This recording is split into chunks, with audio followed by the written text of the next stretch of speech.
Hello नमस्कार दोस्तों, आप लोगों का अपना यूट्यूब चैनल रोजगार 7590 में स्वागत है। आज आप लोगों को बताने वाले हैं सीसीए का। काफ़ी दिनों से कमेंट आ रहा था कि सर अप्रेंटिस का सम्मेलन किस दिन होगा, क्योंकि जीएम और ओटीएस को लेके एक बार रेलवे से कंफर्म करना था कि मतलब भविष्य में कभी लागू होगा या नहीं होगा, कोटा बढ़ेगा कि नहीं बढ़ेगा, रेलवे ऑफिशियली इसका जवाब दे दें।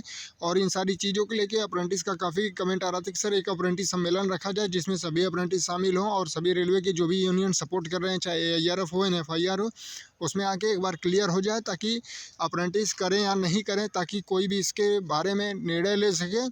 तो जीएम और ओटीएस लागू होगा या नहीं होगा, इस सारी चीज़ें क्लियर करने के लिए जो अप्रेंटिस सम्मेलन रखा जा रहा है, तो उसका डेट भी मतलब फिक्स किया गया है, एक 5 मार्च और एक 10 मार्च। तो आपको किस दिन जाना होगा और ये कहाँ पे जाना होगा, इस सारी चीज़ों को हम क्लियर करने वाले हैं इस वीडियो के माध्यम से। तो आप लोग वीडियो में लास्ट तक बने रहिए। काफ़ी कम समय में ये सारी जानकारी आपको हम प्रोवाइड करा देते हैं। तो साथियों, सबसे बड़ी अपडेट ये है कि उसमें सभी अप्रेंटिस का सहयोग होना चाहिए, सभी अप्रेंटिस की एकजुटता होनी चाहिए। और ये सम्मेलन बिल्कुल अपनी मांगों को, अपनी नाराज़गी को दर्शाने के लिए हो रहा है, बाकी किसी अन्य से इसको जोड़ के ना देखा जाए। और सबसे इम्पोर्टेंट ये है कि सभी अप्रेंटिस की जिम्मेदारी है कि ये 5 मार्च से पहले सभी अप्रेंटिस ग्रुप में ऑल इंडिया में जितने अप्रेंटिस हैं सभी तक ये आवाज़ें पहुंचा के उनको एकजुट किया जा सके कि किस दिन उनके सम्मेलन की डेट फिक्स हो रही है। क्योंकि 5 और 10 तारीख को काफ़ी मतलब पोल कराया गया, तो सभी अप्रेंटिस 5 मार्च या 10 मार्च को ही चूज कर रहे हैं। और इसी दोनों डेट में से जिस दिन भी परमिशन मिल जाता है, क्योंकि आपको पता होगा कि रेलवे के जो भी सम्मेलन होने वाले हैं जंतर मंतर पे या इस तरीके से होते हैं दिल्ली में, तो दिल्ली में होगा तभी जाके रेल मंत्री से या शिव गोपाल मिश्रा से सभी से मुलाकात भी हो पाएगी, और ताकि वहाँ मीडिया भी कवर करेगी, ताकि आपको आवाज़ों को पहुँचाया जा सके।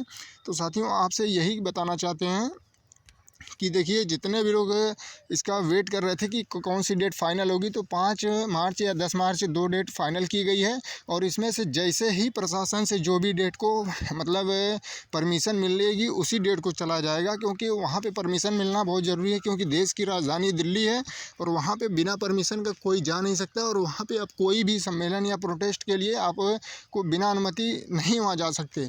तो सबसे बड़ा चीज़ ये है कि बिल्कुल संवैधानिक तरीके से मांगों को रखना है, तो सारा चीज़ परमिशन के तौर पे ही होगा।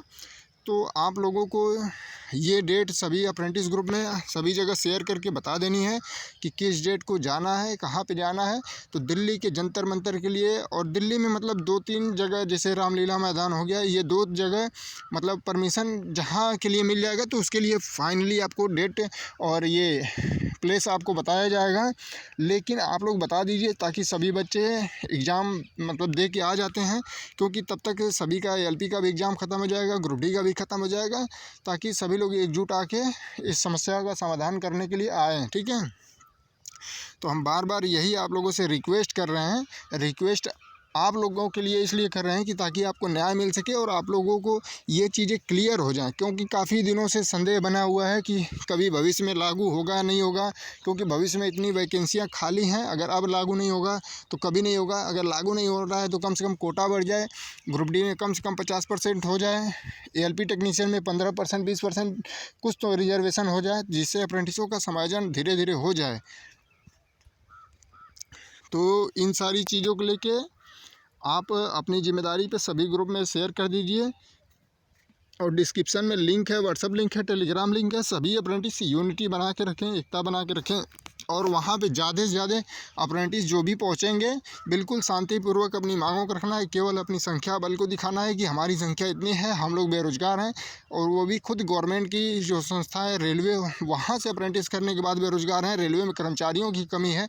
अगर कर्मचारियों की कमी नहीं होती तो हम लोग इस तरीके से डिमांड नहीं रखते, लेकिन कर्मचारियों की कमी है। रेल एक्सीडेंट ज़्यादा हो रहे हैं, और उसके बाद ट्रेन भी बहुत ज़्यादा बढ़ाई जा रही हैं और ट्रैक भी बढ़ाए जा रहे हैं। तो इस तरीके से अदर लोगों को रखा जा रहा है, जैसे एक सर्विसमैन हो गया, इस तरीके से लोगों को रखा जा रहा है। और जो लोग रेलवे से खुद ट्रेनिंग करके बैठे हुए हैं, जो ट्रेंड युवा हैं, उनको मौका नहीं मिल रहा है। तो इन सारी समस्याओं को वहाँ पर रखा जाना चाहिए। तो आप सभी लोगों से एक चीज़ और बता देते हैं कि देखिए, इसके कोई ये चीज़ें ना सोचे कि हाँ इसको आशीष जी लीड करेंगे या इमरान जी लीड करेंगे, तो आशीष जी से जो लोग जुड़े होंगे तो इमरान के वहाँ आने से आप नहीं आएंगे, या जो इमरान से जुड़े होंगे आशीष जी के वहाँ आने से ना आएंगे। ऐसा कुछ नहीं है। वो किसी का कोई अपना लीडर बनने के लिए वहाँ नहीं आएगा। वहाँ केवल और केवल सभी की एक ही डिमांड है कि किसी न किसी तरीके से सभी अप्रेंटिस का समायोजन होना चाहिए, इनकी समस्याओं का समाधान होना चाहिए। वहाँ दोनों लोगों का कहना है कि हमको कोई लीडरशिप नहीं चाहिए और कोई इसमें लीडरशिप बनने का कोई मतलब भी नहीं है। सभी लोग आपकी लड़ाई लड़ रहे हैं, आपको न्याय दिलाने के लिए ही लड़ रहे हैं।